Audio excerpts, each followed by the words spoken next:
Que bom a gente estar de volta aqui no IDEA, no Instituto Davídico de Excelência em Adoração. Nosso propósito aqui é ensinar uma adoração que é excelente para o nosso Deus. O intuito da nossa adoração não é com que nós sejamos reconhecidos e tenhamos títulos de adorador, mas é com que Deus possa se agradar de nós. Então nós estamos entendendo aqui nesse processo, nesse módulo, o conhecimento de quem Deus é. E nós falamos na última aula sobre revelação, transformação, glorificação. O intuito final da nossa adoração é com que a glória de Deus seja vista, a reputação de Deus seja vista no nosso meio. E nesse capítulo de hoje, vamos começar mais uma aula, e você pode ver lá no capítulo 2, nós vamos começar o capítulo 2, e você sabe que à medida que a gente vai falando, a revelação de Deus vem entrando, e o Espírito de Deus vem entrando, então nem sempre uma aula será um capítulo.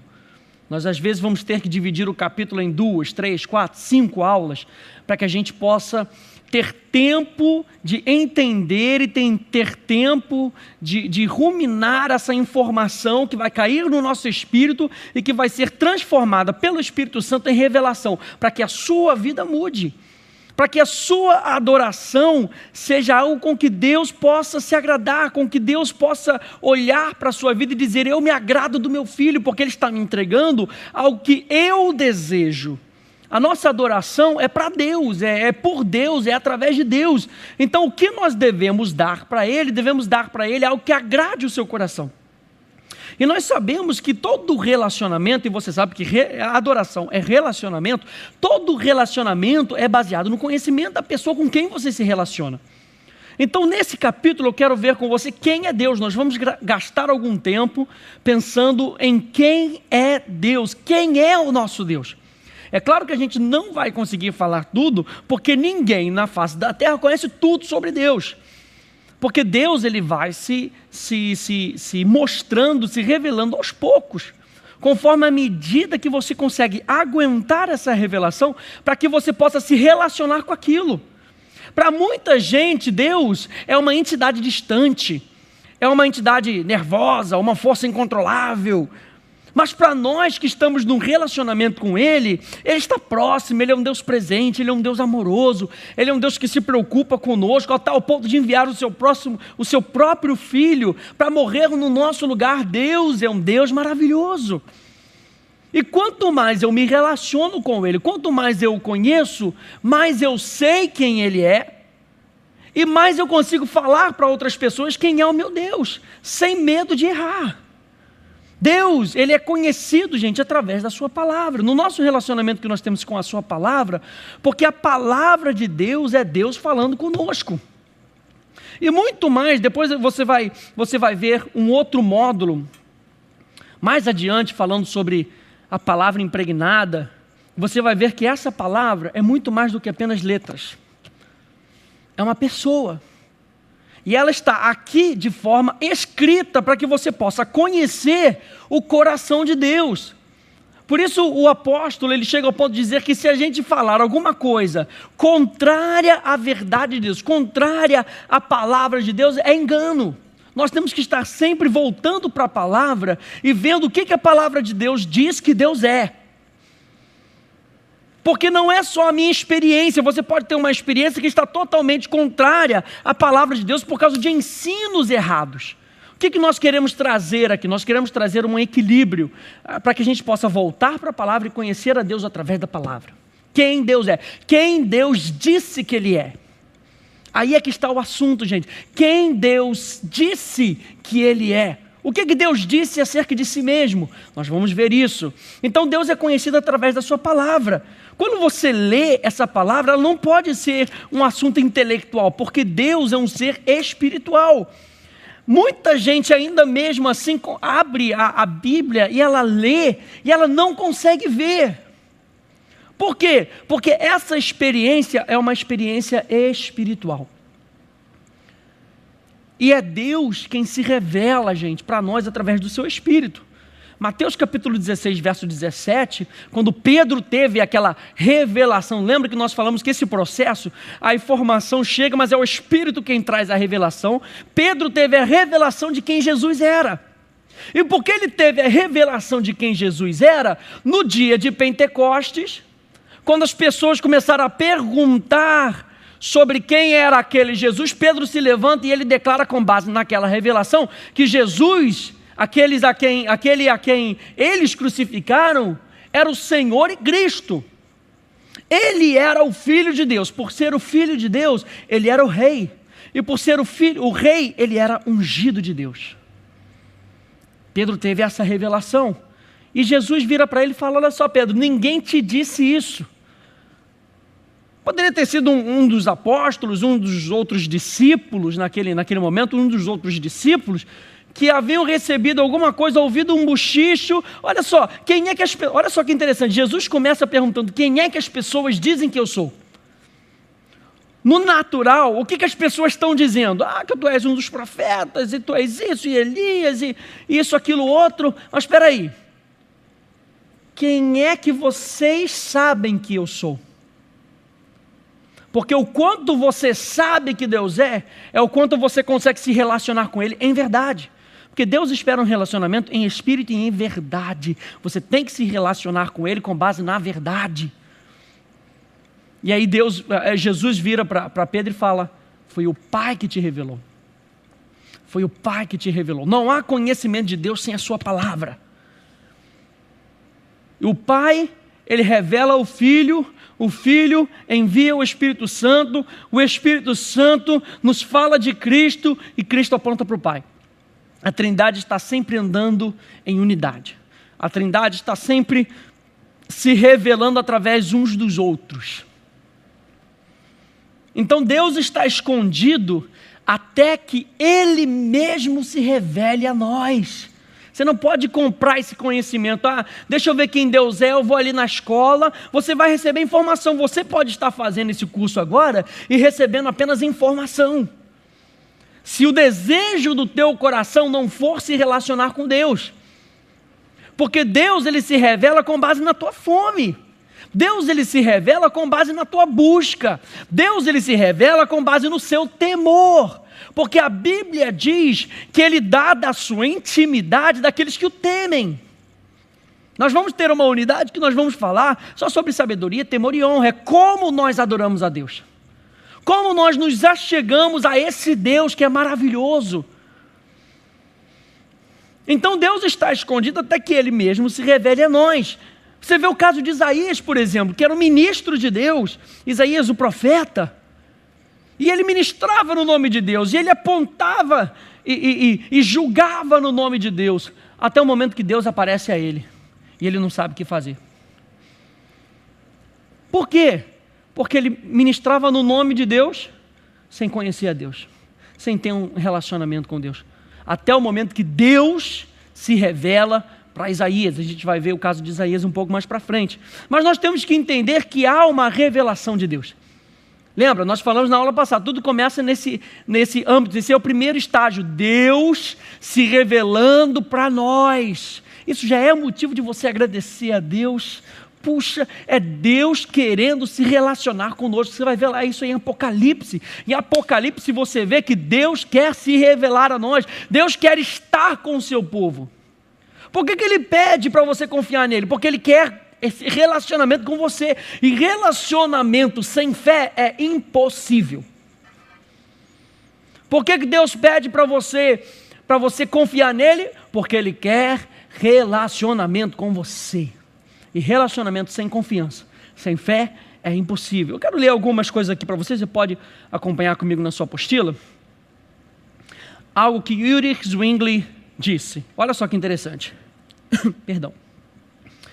Misericordioso Deus, Pai Celeste, já que Tua palavra é uma vela e uma lâmpada que está aí para iluminar o nosso caminho, pedimos-nos que por Cristo, a verdadeira luz, queiras abrir e iluminar a nossa mente, e assim possamos compreender a Tua palavra em sua clareza e pureza. Não há como a gente comprar esse conhecimento.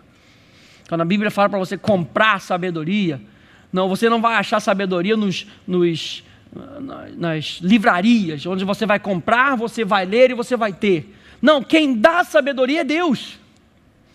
Baseado no quê? Na tua busca, no teu desejo, na tua fome.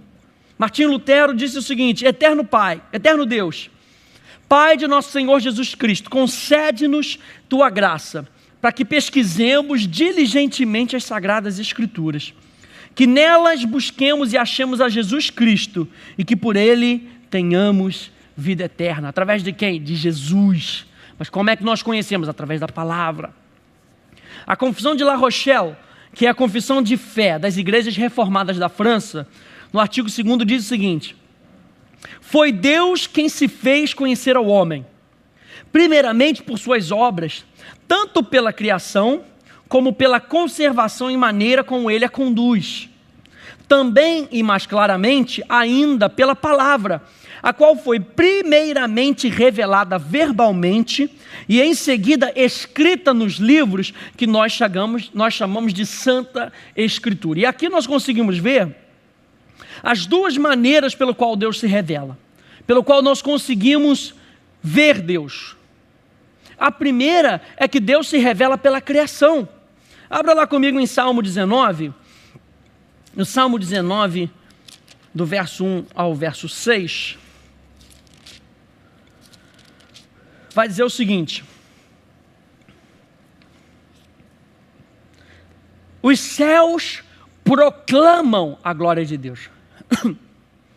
Os céus proclamam a glória de Deus, e o firmamento anuncia as obras das suas mãos. Um dia discursa ao outro dia, e uma noite revela conhecimento à outra noite. Não há linguagem, nem palavras, e deles não se ouve nenhum som. No entanto, por toda a terra se faz ouvir a sua voz. Gente, isso aqui é tremendo. E as suas palavras até os confins do mundo. Aí pôs uma tenda para o sol, o qual, como noivo que sai dos seus aposentos, se regozija como herói a percorrer o seu caminho. Principia numa extremidade dos céus, e até a outra vai o seu percurso, e nada refoge o seu calor. É a criação revelando quem Deus é. Qual é o assunto disso aqui? O que a criação está querendo? A criação está querendo glorificar a Deus. E a palavra glória, aqui usada no hebraico kavod, significa glória, honra, resplendor e, observe, todo respeito que é devido a uma pessoa de status. Ou seja, quando você vê o sol se levantando, se pondo, se levantando, se pondo, para cima e para baixo, você tem que respeitar quem fez isso.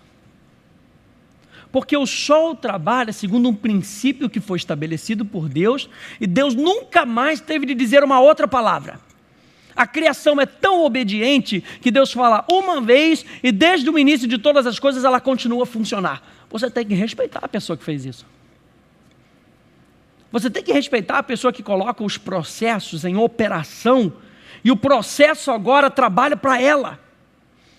Deus é esse criador do universo, que cria através da sua palavra, coloca princípios, e agora através desses princípios a criação opera para Deus, e Deus entra no seu descanso.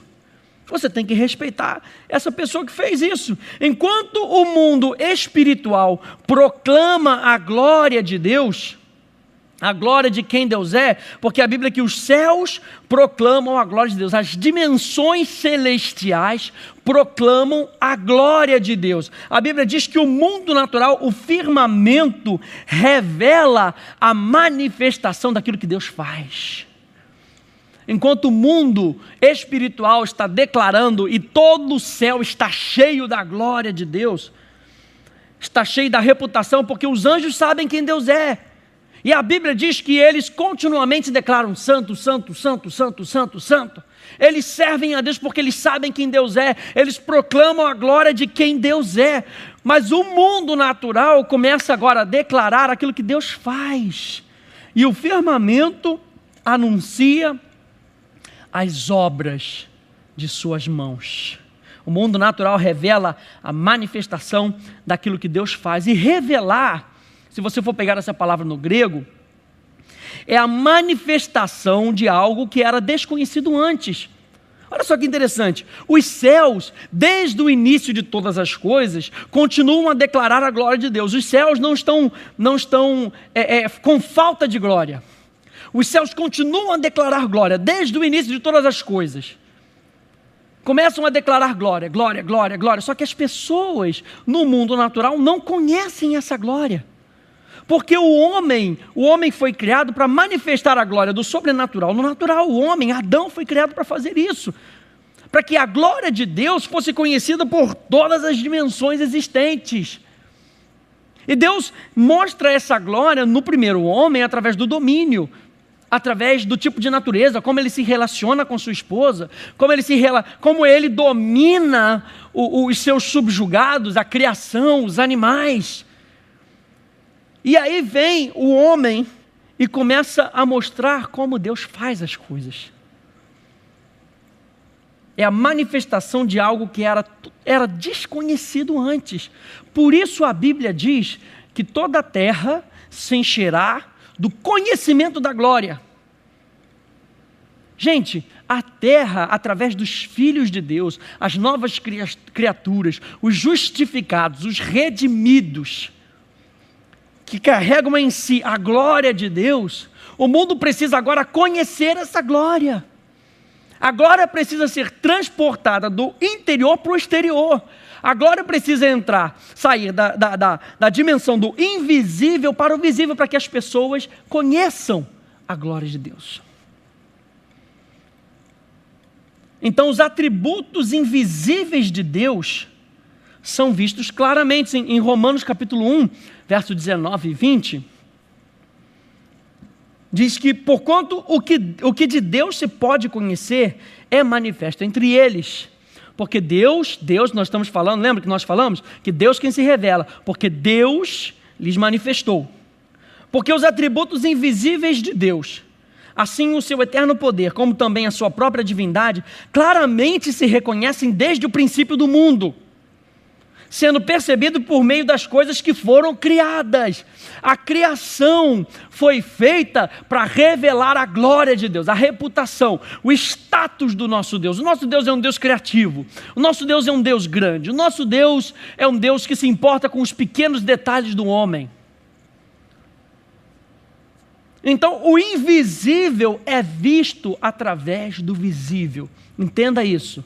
O invisível é feito através do visível. Essa é a conotação da criação, querendo revelar a glória de Deus. Quem Deus é, transmitido através do que Deus faz. Quem Deus é, transmitido e entendido através do que Deus faz. Então isso significa que a revelação de Deus é uma revelação clara e adequada para cumprir o seu propósito. E o propósito da revelação de Deus na criação é que as pessoas busquem a Deus, mas infelizmente as pessoas começam a adorar a criação. É o panteísmo, Deus está nessa frutinha, Deus está nessa árvore, Deus está nesse animal. Não, Deus não está ali. A Bíblia fala que nós somos o templo do Espírito Santo. Deus criou aquilo e fez aquela árvore, aquela fruta de tal forma com que as pessoas olhem para aquilo e vejam Deus. Não para que elas pensem que aquilo é Deus. Não, aquilo é obra da mão de Deus. Não é Deus, é obra da mão de Deus. É obra da criatividade de Deus. É obra do sustento de Deus para as nossas vidas. Esse é o Deus que nós servimos. Esse é o Deus que criou todas as coisas para nós. O propósito da revelação de Deus na criação é que as pessoas busquem a Deus. Por isso ela consegue atingir todos os povos em todo lugar. O problema é que a escuridão, as trevas cegou os homens. E elas não conseguem ver. Porque se você conseguir olhar como uma formiga opera, gente, como uma abelha voa, você vai ficar estatelado de o quanto Deus se revela através disso. de os físicos dizerem que o peso, você conhece isso, que o peso do corpo da abelha, as asas delas seriam incompatíveis, mas mesmo assim elas voam, elas desafiam a lei da gravidade. E Deus é Deus falando com a gente, dizendo que se Ele faz algo para funcionar, aquela lei que Ele criou pode ser suplantada. Aquela lei física natural pode ser suplantada por uma palavra de Deus. Por isso que na lei natural, se o camarada tem um câncer, ele morre. Mas na lei espiritual de Deus, quando Deus dá uma palavra, Ele já deu, porque Ele já disse que pelas suas pisaduras eu já fui sarado. Essa lei sobrenatural, a lei do espírito e da vida, ela é superior à lei da gravidade, a qualquer lei da física. Porque é uma palavra de Deus. Se você vê uma formiga que consegue carregar 7 vezes mais o seu peso, uma coisa minúscula dessa que não para de trabalhar, é Deus falando conosco. Você vê o exemplo da formiga até no livro de Provérbios. É Deus falando conosco. Uma folha, uma árvore que dá o seu fruto, e dentro daquele fruto existem várias outras sementes. De uma semente você tem um fruto que você pode saborear, e dentro daquele fruto você tem a capacidade de semear para obter mais frutos. É Deus falando conosco, que Ele provê na palavra dEle, aquela palavra que Ele dá, que é uma semente, caindo num solo, ela frutifica, você saboreia e ainda tem condição de semear. Deus e a sua provisão, aquilo que Ele faz, revelando quem Ele é. E uma outra maneira com que nós vemos, além da criação, é pela própria palavra de Deus. E a revelação pela criação, ela não traz o conhecimento suficiente de Deus para salvar uma pessoa. Nossa, Deus é criativo, Deus me sustenta, Deus é o meu provedor, mas como é que eu me torno filho de Deus? Como é que eu entro num relacionamento com isso? A criação não diz isso, a criação não fala sobre esse tipo de relacionamento, ela diz quem Deus é. Mas é através da palavra de Deus que eu obtenho informação suficiente, conhecimento suficiente, para que Deus venha e me revele o propósito real da minha vida. Através da palavra de Deus. A revelação pela palavra é a revelação sobrenatural de Deus, através do qual o pecador toma conhecimento de como Deus resgata pecadores, por meio de Jesus Cristo, para a sua glória. De como Deus vê os pecadores, Ele fala, chegou a hora de você deixar a condição de ser pecador, deixar a sua velha natureza. E eu digo isso através da minha palavra, que todos quantos o receberam, deu-lhes o poder de se tornarem filhos de Deus. A natureza é totalmente transformada. Você passa de pecador para santo. É o que a palavra de Deus diz. Pecador é uma natureza, santo é natureza. E aí, vai querer? É Deus se manifestando para nós, para que haja salvação. E a palavra salvação, gente, sotso, ela fala de estar completo. Por que o homem se tornou pecador? Porque ele quis ser independente. Então a condição da natureza do pecador é que ele está independente de Deus. A condição da natureza do pecador é que ele está separado de Deus. Ele vive alheio à vida de Deus. E Deus criou o homem, soprou nele o seu espírito, a sua vida, para que eles pudessem ser um. E aí vem o pecado, entra no homem e afasta o homem de Deus. A Bíblia fala que o pecado é uma barreira. E aí o que acontece? Agora vem a palavra de Deus. A palavra de Deus, lembra que esse livro aqui é muito mais do que coisas escritas. É uma palavra, é uma pessoa. Esse livro vem e ele traz salvação. Sotso, eu estou novamente completo em Cristo Jesus. Na questão de natureza. Infelizmente a nossa mente, ela entra num processo que desde que a gente nasceu, até o momento onde nós recebemos a Jesus como nosso Senhor, crendo no nosso coração, e a nossa mente está cheia de informação que agora precisa ser colocada de lado, porque existe uma nova realidade, e nós temos que nos adaptar a essa nova realidade. Qual é essa nova realidade? Que nós somos agora sotso, completos, em Cristo Jesus. Ah, tá bom. No meu espírito eu sou completo. A minha mente está sendo transformada. Para quê? Para que o meu corpo possa operar da forma como o meu mundo interior vive. Por que tem muita gente que fala uma coisa e faz outra? É o que Tiago fala da mente dobre, do ânimo dobre. O ânimo dobre fala de dois espíritos. A pessoa vive dentro em confronto. Eu sou pecador, eu sou o santo. Eu sou pecador, eu sou o santo. Eu sou pecador, eu sou o santo. É um conflito na sua mente de duas naturezas. Só que ele não sabe que na realidade ele é aquilo que ele professou que ele é, segundo a palavra de Deus. Se a palavra de Deus disse que quando ele crer no seu coração e confessar com os seus lábios que Jesus Cristo ressuscitou dentre os mortos, ele é salvo, ele se torna filho de Deus. E um filho de Deus não pode ser pecador. Um filho de Deus não pode ser pecador, porque são naturezas totalmente diferentes. Deus não quer relacionamento distante. Deus não quer relacionamento distante. Deus quer relacionamento de proximidade. Por isso o nome dele é Emanuel. Olha a revelação de Deus através dos seus nomes. Ele é Emanuel, Deus conosco, Jeová Chamar, o Deus que está presente. Essa é a realidade que nós temos que ter em Cristo Jesus.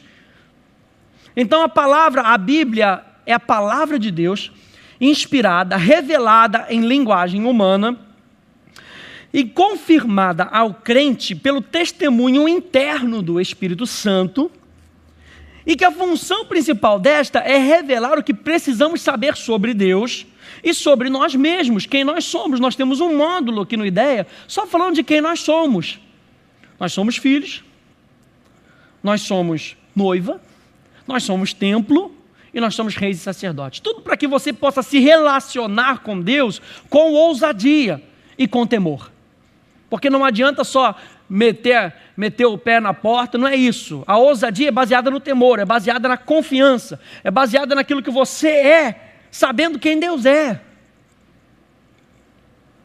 Muita gente acha que porque algumas igrejas são alegres demais, elas são irreverentes. Não, a alegria, gente, é fruto do Espírito. A alegria é fruto do Espírito. E a alegria não é só sorriso. Não é só um sorriso estampado na cara. A alegria é uma atitude espiritual. É como eu me posiciono diante das adversidades. É eu ouvir que Deus é maior do que eu, e eu me alegro porque eu sou dependente dEle. E eu me alegro porque Ele supre todas as minhas necessidades. Alegria. Então a ousadia que nós temos como filhos de Deus é baseado no temor que eu tenho em honra ao meu Deus, em honra, reverência e respeito ao meu Deus. A principal função da palavra é a nossa edificação, capacitando-nos a compreender o que de outro modo seria impossível. A principal função da palavra é a nossa edificação, capacitando-nos a compreender o que de outro modo seria possível. Olha só o que Agostinho de Hipona, o bispo Agostinho de Hipona, disse. A palavra de Deus é tão certa no coração dele, que era algo inspirado por Deus, que ele disse o seguinte: o que a minha escritura diz, eu digo. O que a palavra diz, eu digo. O que a verdade diz é o que eu digo, porque é verdade. Outra coisa, ele diz que a fé cambaleará se a autoridade das Escrituras vacilar. A fé cambaleará se a autoridade das Escrituras vacilar. Se eu não reconhecer que esse livro é a verdade, porque ele é a verdade, então a minha fé, a minha confiança em Deus vai vacilar. Se eu não creio que você é aquilo que você disse para mim que você é, então toda vez que você me falar alguma coisa, me fizer uma promessa, eu não vou crer, eu vou ficar na dúvida. E é muitas vezes assim que os crentes se relacionam com Deus. Deus fala e eles ainda ficam na dúvida. Por quê? Porque a autoridade da palavra cambaleia. A autoridade da palavra ainda está em fundamento feito de areia e não de rocha. Os meus pés, a minha casa, a minha vida tem que estar estabelecida na rocha, que é a revelação da palavra de Deus. E qual é a revelação? Lembramos de Pedro, que Jesus Cristo é o Filho de Deus.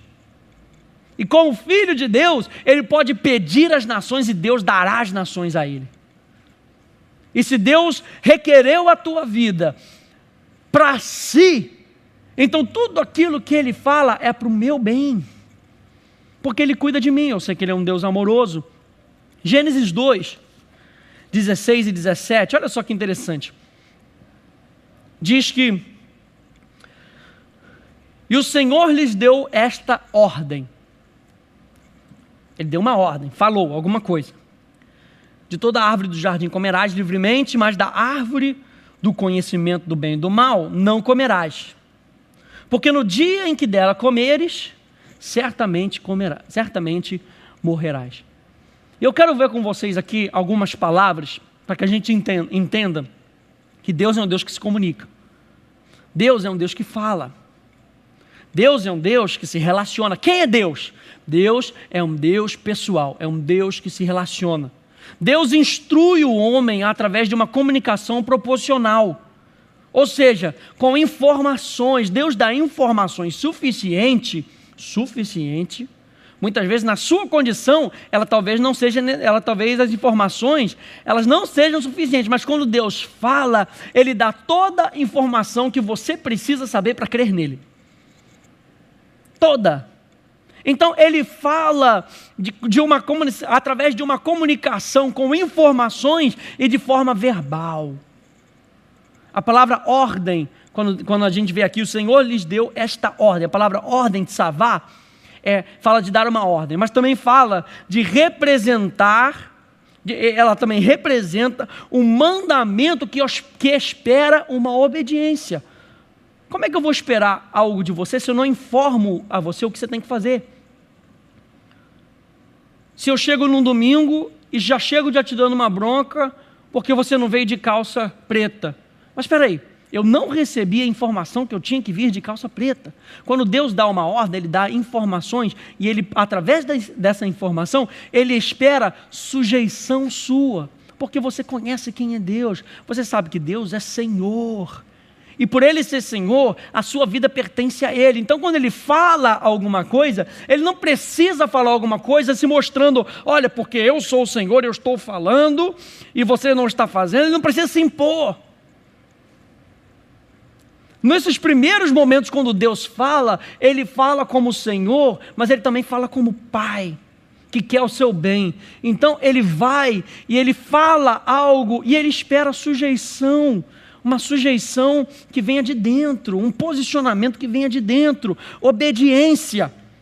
E não uma impressão mística, sem conteúdo racional. Ou seja, Deus está falando qualquer coisa e eu não consigo compreender, meu Deus, o que Ele está querendo falar? Ele dá informação. Em Gênesis 3:9, a Bíblia diz que depois da queda do homem, Deus chamou o homem. Ele perguntou algo, Deus chamou o homem. E chamar aqui, kará, cujo significado é de fazer um enunciado ou trazer uma mensagem para um receptor particular na expectativa de receber uma resposta específica. Ou seja, se eu chamo especificamente por Adão, eu espero que Adão responda. Olha só como é que é. Deus chamou ele na expectativa, uma mensagem para um receptor particular, na expectativa de receber uma resposta específica. Por isso que não adianta você tentar plantar uma semente de maçã e tentar colher banana. Tem que ser específico. As coisas no reino de Deus são coisas específicas. Nós recebemos estratégias de como nos relacionar com Deus, de informações, para que o nosso relacionamento seja um relacionamento específico. A outra palavra diz que Deus lhe perguntou, amer, é dizer, falar, mas também denota uma conversa entre duas ou mais pessoas, com a expectativa de que uma seja entendida pela outra, sendo assim a outra sendo capaz de responder. O que Deus quer, gente? Conversa. Por isso que oração é muito mais apenas do que um monólogo. Eu estou falando.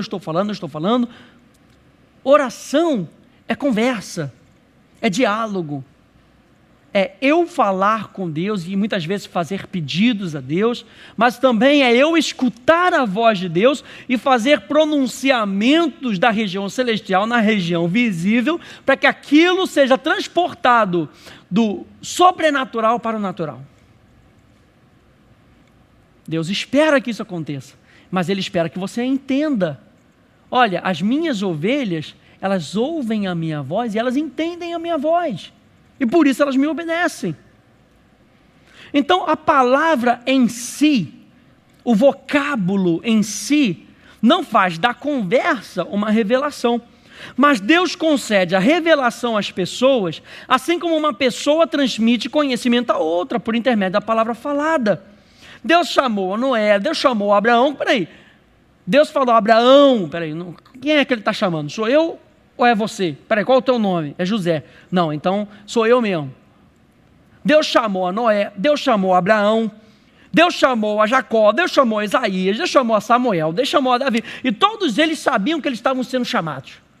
Porque Deus se comunica de forma com que você entenda que Ele está se comunicando com você. Então, a ideia que Deus traz é de uma comunicação inteligível, ou seja, compreensível. A ideia da revelação racional é também indicada pela palavra hebraica daver. E daver é a palavra de Deus. Daver no hebraico é aquela, por exemplo, quando o profeta falava, o Senhor disse.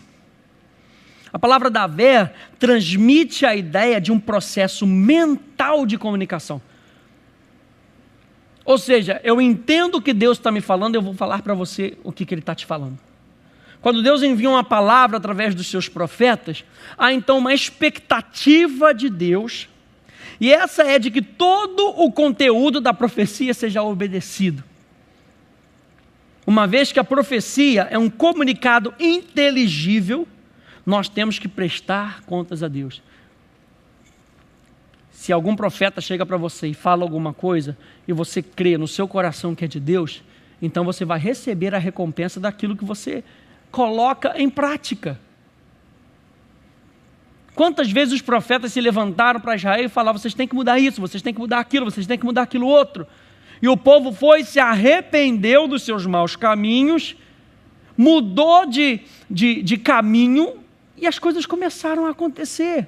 Não por causa do profeta, mas por causa da palavra que veio de Deus através do profeta.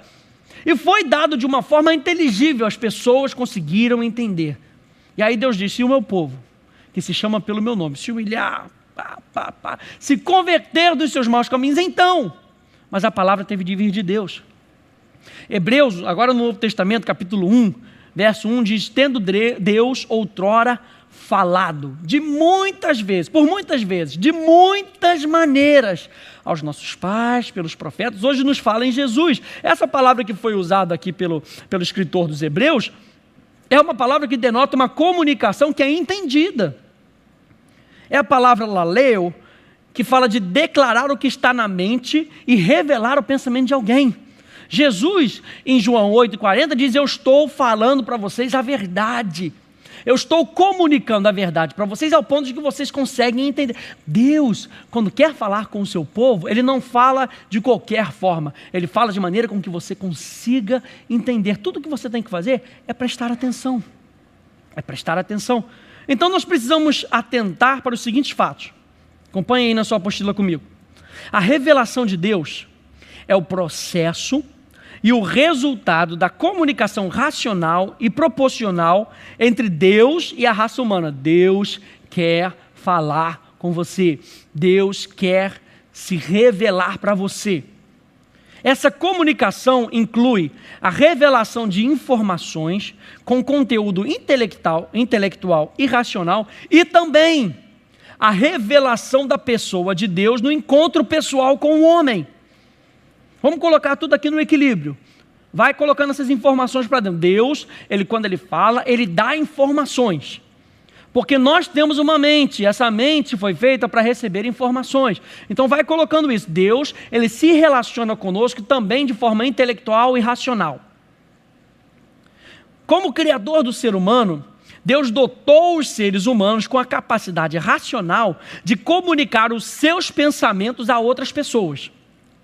A estrutura racional, olha só que tremendo, a estrutura racional da mente humana é uma versão finita da estrutura racional da mente de Deus. Deus é um ser altamente racional. Ele não faz qualquer coisa por qualquer coisa. Ele pensa no que ele fala. Ele pensa, nós vamos ver isso na próxima aula. O propósito da revelação, agora sim, olha o equilíbrio. O propósito da revelação não é apenas a divulgação de informações, como se fosse uma enciclopédia que existe só para satisfazer a curiosidade intelectual do homem. A finalidade da revelação é a redenção, ou seja, o conhecimento de Deus é racional e intelectual, mas acima de tudo é pessoal. O alvo da redenção do homem é o relacionamento pessoal que Deus quer ter com o homem, para que o homem passe novamente a agir como Deus age nessa terra. É o relacionamento pessoal entre Deus e você, para que você domine, para que você subjugue, para que você multiplique, para que você frutifique para a glória de Deus, para que toda a terra seja cheia do conhecimento da glória de Deus. Mas acima de tudo é pessoal, e para ser pessoal, porque Deus é espírito, esse conhecimento deve ser originado no mundo espiritual. Ele é racional, mas ele tem que passar por Deus ser espírito. Olha só, por Deus ser espírito, quando ele fala de espírito para espírito. E por mais que você queira entender ou queira aceitar, a informação que vem, se ela vem da parte de Deus, quando ela vem no meu, veja bem, no meu relacionamento com Deus, ela primeiro passa pelo meu espírito. Primeiro passa pelo meu espírito.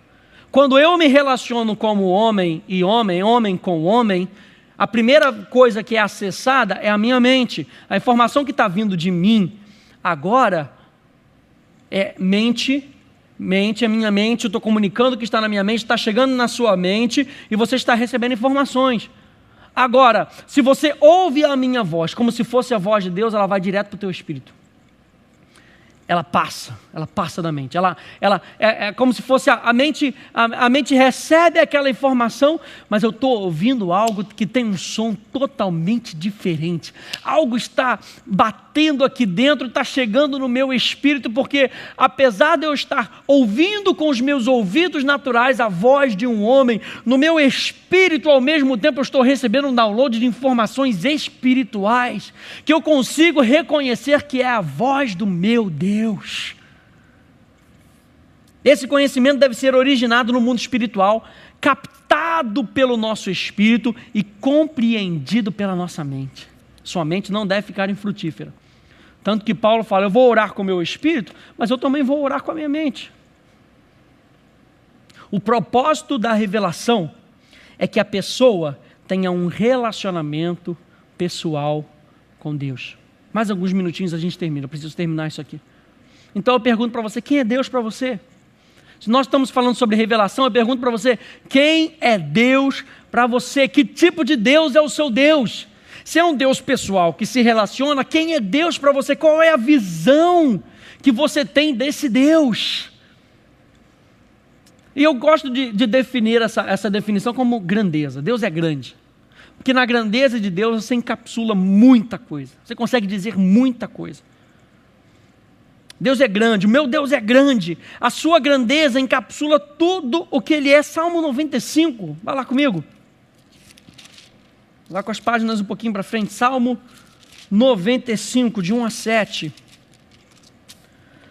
diz assim, vinde, cantemos ao Senhor com júbilo, celebremos o rochedo da nossa salvação, saiamos ao seu encontro com ações de graças, vitoriemo-lo com salmos, porque o Senhor é o Deus supremo, e o grande rei acima de todos os deuses.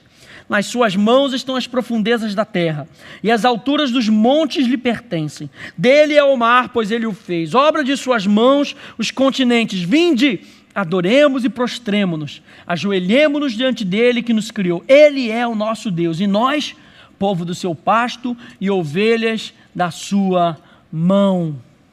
Esse é o nosso Deus. Esse é o nosso Deus. Então a medida, veja bem, a medida nós falamos que a criação quer mostrar a glória de Deus, o sobrenatural mostra quem Deus é, o natural mostra o que Ele faz. A criação quer revelar a glória de Deus, a palavra quer revelar o relacionamento que nós podemos ter com Deus. Então essa medida de reputação que nós temos com Deus vai determinar o quanto o nosso Deus é grande ou pequeno. Se eu vejo um Deus que é pequeno, então a medida de amor dele talvez não seja suficiente para a minha situação. Porque eu não recebi revelação o suficiente, informação no meu espírito o suficiente que vai fazer essa medida de Deus aumentar. Deus é grande, gente, não entenda errado o que eu estou falando. Deus é grande, mas como você vê Deus é que determina a sua derrota ou a sua vitória durante as suas batalhas. Bom, se Deus é pequeno, então a sua fidelidade é pequena. Então eu estou passando por essa situação. Deus falou comigo o que Ele vai fazer, mas ele é pequeno. E o Golias está aí, é muito grande. A medida como você vê Deus, como você interpreta Deus, é a medida que determina a sua derrota e a sua vitória nas suas situações do dia a dia. Nosso relacionamento com Deus tem que ser traduzido nas situações do nosso dia a dia, gente. O seu relacionamento com Deus não é para você vir para a igreja e saber que você pode levantar as mãos, dobrar os seus joelhos, abrir os seus lábios, fechar os seus olhos. O seu relacionamento com Deus é para que você tenha uma vida diária de vitória, porque a Bíblia diz que Ele sempre nos conduz em triunfo. Mas graças a Deus que sempre nos conduz em triunfo. Deuteronômio, capítulo 10, verso 17 a 21, vamos terminar lendo vários versículos. Pois o Senhor vosso Deus é o Deus dos deuses e o Senhor dos senhores. O Deus grande, poderoso e temível, que não faz acepção de pessoas, nem aceita suborno, que faz justiça ao órfão e à viúva e ama o estrangeiro, dando-lhe pão e vestes. Amai, pois, o estrangeiro, porque fostes estrangeiros na terra do Egito. Ao Senhor teu Deus temerás, e a Ele servirás, e a Ele te chegarás, e pelo seu nome jurarás.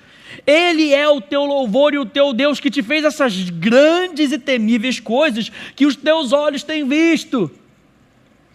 Tudo que Deus faz, Ele pode ser visto. Deus quer que você veja, para que você tenha certeza. O temor do Senhor nos ajuda-nos a chegarmos mais e mais a Ele, conhecendo e consequentemente louvando por aquilo que sabemos e experimentamos de Deus. Ele é grande, o meu Deus é grande, mas como é que você o vê? Tem que ser baseado na revelação e na crença. Então o ar que sai da sua boca deve comunicar essa verdade. Gente, louvor é a comunicação de uma verdade. Preste atenção nisso. A gente fala muito sobre louvor e adoração, ministério de louvor. O louvor não é nada mais, nada menos do que a expressão, o ar que sai das nossas bocas comunicando uma verdade. Qual é essa verdade? É a verdade do meu conhecimento de quem Deus é. É a verdade do meu conhecimento de quem eu sou, porque Deus me fez assim. É a comunicação. Veja bem, louvor é a comunicação. E eu comunico através das minhas palavras, eu comunico através do meu corpo, eu comunico através de como eu me relaciono com as pessoas. Louvor é o ar que sai da minha boca, é a comunicação do meu corpo, dizendo quem Deus é, porque eu sei que Ele é. É a comunicação de uma verdade. O meu Deus é grande, então eu vou falar que o meu Deus é grande. Quando uma situação vier, eu vou me posicionar porque eu sei que o meu Deus é grande. Eu vou levantar as minhas mãos e me apresentar a Deus porque Ele é grande. Eu vou dobrar os meus joelhos em reverência porque Ele é grande. Tudo na minha vida vai expressar que Deus é grande, porque é assim que eu o vejo, porque é assim que Ele me disse que Ele é. E como é que eu posso descrever a palavra grande? Veja bem, acompanhe na apostila, que tem dimensões mais que ordinárias, extenso, comprido, crescido e desenvolvido, poderoso, grave, copioso, intenso, profundo, heróico, respeitável, corajoso, magnânimo, bom, magnífico, ilustre, numeroso, valioso. O meu Deus é grande, o meu Deus é heróico, é magnânimo, é copioso, é corajoso, é respeitável. O meu Deus é ilustre, é valioso, é poderoso, é extenso. Esse é o meu Deus. E a Bíblia diz: levanta os teus olhos e vê. Levanta os teus olhos e vê. Deus quer que você não somente veja, mas que você prove. Gente, a sabedoria, ela nos traz uma dimensão onde nós conseguimos provar aquilo que nós cremos. A palavra sabedoria significa saborear, deleitar-se. Que Deus quer com que você se deleite nele, saboreie aquilo que Ele fala para você que você vai ter, que você é. Uma vez que você consegue ver Deus como grande, todo o resto diminui de tamanho. Quando o teu Deus é grande, o teu gigante não é grande o suficiente, não é páreo o suficiente para o teu Deus. Quando o teu Deus, Ele é valente, até mesmo os mais valentes dessa terra não conseguem se comparar com o teu Deus que é o valente. Quando o teu Deus é heróico, até mesmo os heróis dessa terra se tornam como covardes diante do teu Deus. E o teu Deus é aquele que luta a tua guerra, é aquele que te ajuda a vencer os desafios, é aquele que está contigo, que não te abandona. Esse é o teu Deus. Quem é Deus para você? Como é que você vê Deus? Teu Deus é tão pequenininho que não consiga curar uma doença que é causada pelo inferno. Será que o inferno é maior do que Deus? O meu Deus é grande. E aquilo que Ele disse que Ele é e faz segundo aquilo que Ele é. Êxodo 18, 10 e 11, e disse: bendito seja o Senhor que vos livrou da mão dos egípcios e da mão de Faraó. Agora sei que o Senhor é maior do que todos os deuses, porque livrou este povo de debaixo das mãos dos egípcios, quando agiram arrogantemente contra o povo. 2 Samuel 7, 22, portanto grandíssimo és, ó Senhor, porque não há semelhante a ti, e não há outro Deus além de ti, segundo tudo o que nós mesmos temos ouvido. 1 Crônicas 16, 25 a 36. Porque grande é o Senhor, e muito digno de ser louvado, temível mais do que todos os deuses, porque todos os deuses dos povos são ídolos. O Senhor, porém, fez os céus. Glória e majestade estão diante dele, força e formosura no seu santuário. Tributai ao Senhor, ó família dos povos, tributai ao Senhor glória e força, tributai ao Senhor a glória devida ao seu nome. Trazei oferendas e entrai nos seus átrios, adorai o Senhor na beleza da sua santidade. Tremei diante dele todas as terras, pois ele firmou o mundo para que não se abale. Alegrem-se os céus e a terra exulte. Diga-se entre as nações: reina o Senhor. Ruja o mar e a sua plenitude, folgue o campo e tudo o que nele há. Regozijem-se as árvores do bosque na presença do Senhor, porque vem a julgar a terra. Rendei graças ao Senhor, porque Ele é bom, porque a sua misericórdia dura para sempre. E dizei: salva-nos, ó Deus da nossa salvação. Eu preciso saber que Ele quer me salvar, para que eu possa pedir para que Ele me salve. Básico, simples assim. Eu não posso pedir para Deus me livrar de algo que eu não sei que Ele quer. Eu não posso pedir para Ele me livrar de algo que eu não sei que Ele pode. Se eu sei que você é um camarada que não tem dinheiro, para que eu vou pedir para você 10 mil? Não peço, você não tem. Bom, se eu sei que você tem e você é um camarada avarento, que você não empresta nada para ninguém, para que eu vou gastar meu tempo pedindo para você? Não vou. Mas eu sei que o meu Deus é grande. Eu sei que se eu pedir de forma correta, ou seja, segundo a sua vontade, Ele me dá, porque Ele me diz que eu não recebo porque eu peço mal, para esbanjar dos meus próprios prazeres. Mas quando Deus sonda o meu coração e Ele vê a expansão do seu próprio reino, através da minha vida, meu irmão, minha irmã, não tem nada que Deus segure para si mesmo que Ele não vá te dar. Porque ouro e prata lhe pertencem a Deus. E a Bíblia diz que Ele tem prazer na tua prosperidade, no teu avanço. Porque é quando você avança que o reino de Deus avança. Lembra de Daniel, dos seus 3 amigos? Quando Daniel firmou o seu passo, firmou o seu pé e disse: eu não vou voltar atrás. Quando seus 3 amigos firmaram os seus pés e disseram: não vou voltar atrás, o reino de Deus expandiu, ao ponto do rei chegar para todos aqueles e dizer: ó, nós vamos adorar ao Deus de Sadraque, de Mesaque e de Abednego. Quando Daniel foi elevado, ele se lembrou: olha, tem 3 outras pessoas que não se dobraram. Então, eles foram exaltados. Quando um justo é exaltado, os justos são exaltados. Quando um justo é exaltado, o reino de Deus é exaltado. Então não tem nada que o teu Deus não faça chegar na tua mão, na hora certa, no tempo certo, no modo certo, para que o reino dele expande, porque você é embaixador do reino dele. Como é que você vê o seu Deus? Como um Deus miserável? Como um Deus murrinha? Como um Deus mão de vaca? Ou como um Deus que tem prazer em ver o reino dele expandindo através da tua vida?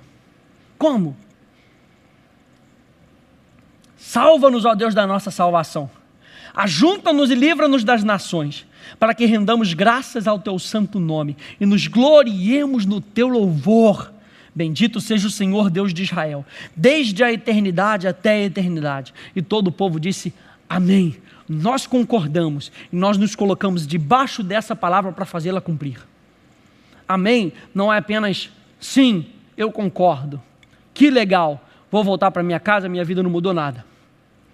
Amém não é sinônimo de sim, como a igreja hoje faz. Amém é um contrato. Escute isso. Amém é um contrato. Amém diz que eu concordo a tal ponto que eu sei que eu estou obrigado, porque eu entendi. Lembra que a revelação, ela precisa ser entendida. Uma vez que ela é entendida, Deus demanda obediência. E amém está dizendo: eu entendi, eu concordo e eu vou fazer. Amém significa: eu entendi a palavra, eu concordo com a palavra, eu me uno com essa palavra, e essa palavra de Deus não pode voltar vazia para Deus. Então eu entendo, eu concordo e eu me coloco debaixo dela para suportá-la, para que ela seja cumprida. Você lembra de Moisés? Arão e Hur levantando a sua mão, suportando as mãos dele, porque toda vez que as mãos de Moisés se estendiam, eles ganhavam, e aí ele cansava, e a mão abaixava, e aí eles perdiam, e lá vai Moisés de novo. Então vem Arão e Hur para sustentar, para suportar. Amém, eu me colocando debaixo. Gente, não é a coisa mais importante, não é o teu nome, é a palavra que está sendo sustentada, porque é a palavra do teu Deus. Olha o zelo, olha o temor, é a palavra do teu Deus que você está levantando. Levanta essa palavra, amém. Eu entendo, eu concordo, eu suporto, para que ela se cumpra na minha vida. O povo disse amém. E por causa dessa concordância, o que brotou? O que brotou? Louvor. Tu és grande demais, tu és maravilhoso, bendize a minha alma ao Senhor, e não te esqueças de nenhum dos seus benefícios. É Ele quem perdoa as minhas iniquidades, quem sara todas as minhas enfermidades. Quanto dista o Oriente do Ocidente, Ele separou de mim os meus pecados. Louvor brotou. Por quê? Porque essa palavra vai se cumprir. E o que o inimigo quer muitas vezes, gente, é desacreditar você de quem seu Deus é. É o que ele quer. Enquanto Deus está querendo dizer para você: eu sou grande. Eu quero deixar você saber, eu quero que você entenda que eu sou grande. E aí o inimigo vem e fala: não é muito bem assim não. Você viu aquela vez? Você perdeu, hein? Você viu aquela vez? Pô, você caiu. Você viu aquela vez? O inimigo te mostra as pessoas ao teu redor, todo mundo deprimido, todo mundo, também é crente, olha lá. Mas o teu relacionamento com Deus é que vale.